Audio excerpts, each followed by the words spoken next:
সেই বিদ্যুৎ দাসদের এই আদিবাসীরা লাথাতে লাথাতে চোরের মতো থানায় ঢুকে দিয়েছিল। সেই বিদ্যুৎ দাসকে যখন ঢোকাতে পেরেছিলাম, আর কোন ভারত আজকে রানী বলে আজকে মাথা পড়ে গেছেন। সামনে সামনে আসুন, কি চাইছেন সামনে সামনে আসুন, আপনার বক্তব্যটা দিয়ে যান। আপনি কি চাইছেন একটা আদিবাসীদের স্মরণীয় জায়গাকে, যে জায়গার সাথে আদিবাসীদের একটা দীর্ঘদিন লড়াই আন্দোলনের ইতিহাস আছে, সেই জায়গার আপনি হাত লাগিয়েছেন। এই সেন্টিমেন্টাল হাতের জন্য আপনাকে বলতে হবে। আজকে এই রানীবাঁধের মতো জঙ্গলমহলের গর্ভগৃহ, যেটাকে সারা পশ্চিম বাংলায় আমরা জঙ্গলমহলের গর্ভগৃহ বলি, সেই রানীবাঁধের বুকে আজকে ঠিক সকাল বেলাতে একটা ন্যাক্কারজনক ঘটনাতে যারা জড়িত, যারা ঘটনাটা ঘটিয়েছেন, তারাও আমাদের বক্তব্যটা শুনুন। সাথে সাথে আজকে এখানকার দায়িত্বপ্রাপ্ত পুলিশ অফিসার, দায়িত্বপ্রাপ্ত পুলিশ আধিকারিক, তারাও আপনারা আমাদের একটু বক্তব্যটা শুনে যান। আজকে অবাক লাগে, আজকে এই রানীবাঁধের মতো জায়গাতে জঙ্গলমহলের গর্ভগৃহ যাকে বলা হয়, আজকে প্রকাশ্য দিবালোকে রানীবাঁধে কি এমন হয়ে গেল? রানীবাঁধে কত মুস্তানি রাত যেন শুরু হয়ে গেল। কোন মাতব্বরদের কার উস্কানিতে কেউ জানে না। একটা দীর্ঘদিন ধরে এই এসএকার আমল থেকে এসএকা একসময় জায়গাটাকে দখল করেছিল, সেখানে দীর্ঘদিন ধরে এখানকার আদিবাসী মানুষজন সেখানে বিভিন্ন সময় স্মরণীয় দিবসগুলো পালন করে। এটুকু রানীবাঁধ বাজারের মানুষ জানেন। শুধু জানে না কিছু অপদার্থ বর্বাচীন কিছু বেয়াদবরা, তাদের জানার দরকার আছে এটা রানীবাঁধ বাজার। আর এটাও জানার দরকার আছে, এখানকার পুলিশ প্রশাসনের জানার দরকার আছে, রানীবাঁধের সুরাচিন্তক মানুষের জানার দরকার আছে। আজকে যদি ভাঙার কালচার দিনের বেলাতে শুরু হয়, আগামীকাল থেকে কোন কোন বিল্ডিং ভাঙা পড়বে, কোন কোন দোকান ভাঙা পড়বে, রেডি থাকবেন। আজকে মোস্তানি শুরু করেছেন, রাজনৈতিক ব্যানার লাগিয়ে মোস্তানি শুরু করেছেন। রাজনীতি করুন, নীতি আদর্শ নিয়ে রাজনীতি করুন, আপনার রাজনীতিকে সম্মানের সাথে রাজনীতি করুন। মোস্তানের মতো এই রানীবাঁধের মতো জায়গায় দখলদারি শুরু করবেন না। এই জঙ্গলমহলের দখলদারি শুরু হয়, জঙ্গলমহলে যে দখলদারি শুরু হয়, কার কার দখল কি দখল হবে আগামী সকাল থেকে বুঝতে পারবেন। আর শুভচিন্তক শুভপতি সম্পন্ন মানুষের কাছে করজোড়ে নিবেদন করে যাব, এদের পরিচয়টা একবার জেনে নেবেন।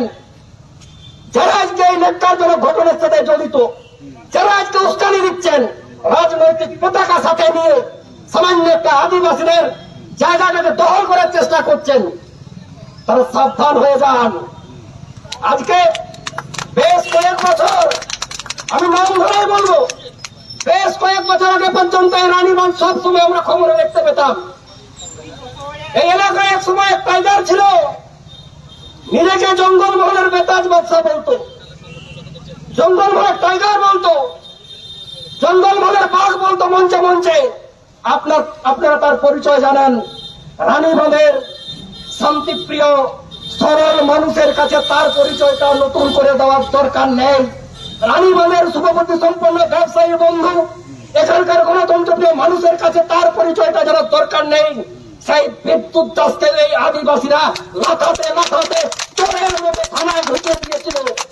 সেই বিদ্যুৎ দাসকে যখন ঢোকাতে পেরেছিলাম, আর কোন আজকে মস্তানকে রানীবাঁধে আজকে মাথা হয়ে গেছেন। সামনে সামনে আসুন, কি চাইছেন সামনে সামনে আসুন, আপনার বক্তব্যটা দিয়ে যান।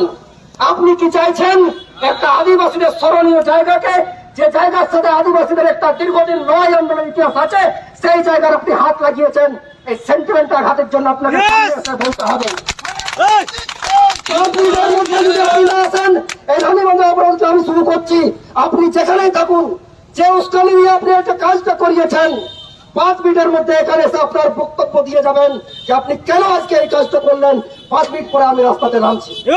কত বড় অনুষ্ঠানের জন্য দেখছি, কত বড় মাতব্বরের জন্য রানীবাঁধে দেখছি।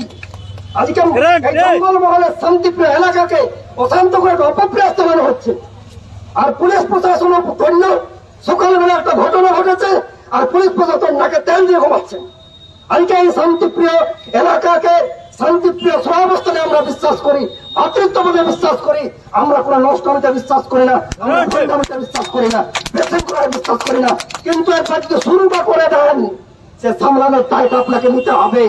আমি আমার বক্তব্য দীর্ঘায়িত করবো না, শুধু আজকের এই ন্যাক্কারজনক ঘটনায় যারা জড়িত যে আনুষ্ঠানিক কথা 5 মিনিটের মধ্যে আপনারা এখানে এসে আমাদের বক্তব্য যদি শুনছেন, আপনারা এখানে আপনাদের বক্তব্য দেবেন।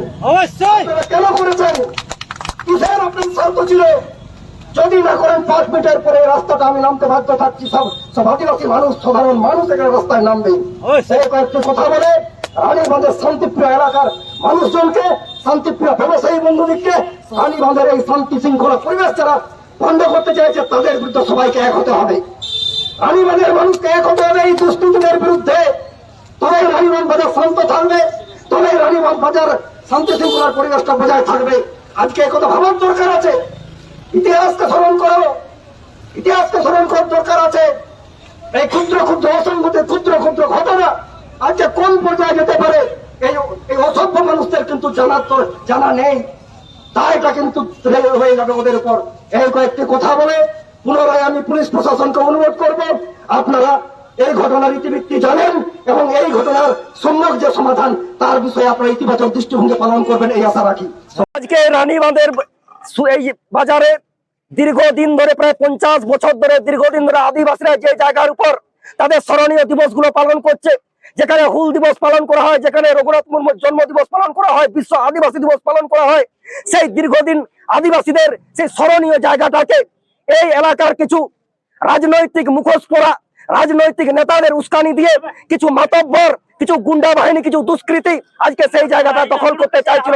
সেখানকে একজন বিশিষ্ট সমাজসেবী, এলাকার প্রবীণ নাগরিক রতনলাল হাসদা যেখানে সাঁওতালি বই বিক্রি করতেন, তার স্টলটিকে ভেঙে দেওয়া হয়েছে। আজকে এইরকম একটা ন্যাক্কারজনক ঘটনার প্রতিবাদে এখানকার মানুষজনকে রাস্তা অবরোধ করতে আমরা বাধ্য হয়েছি। যতক্ষণ না ওই দুষ্কৃতীরা এখানে এসে তাদের বক্তব্য পেশ না করে ততক্ষণ এই অবরোধ চলবে।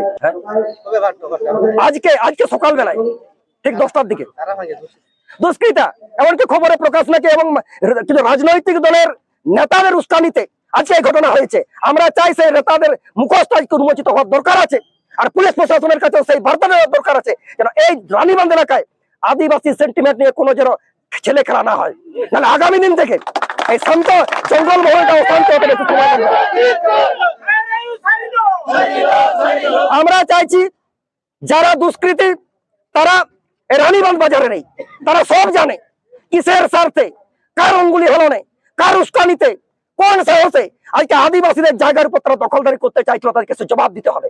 আর আজকে যদি এখানে না আসে আমরা বাড়ি গিয়ে তুলে আনবো, কিন্তু এটুকু বলে যাচ্ছি ওই দুষ্কৃতী বাড়ি থেকে তুলে আনবো।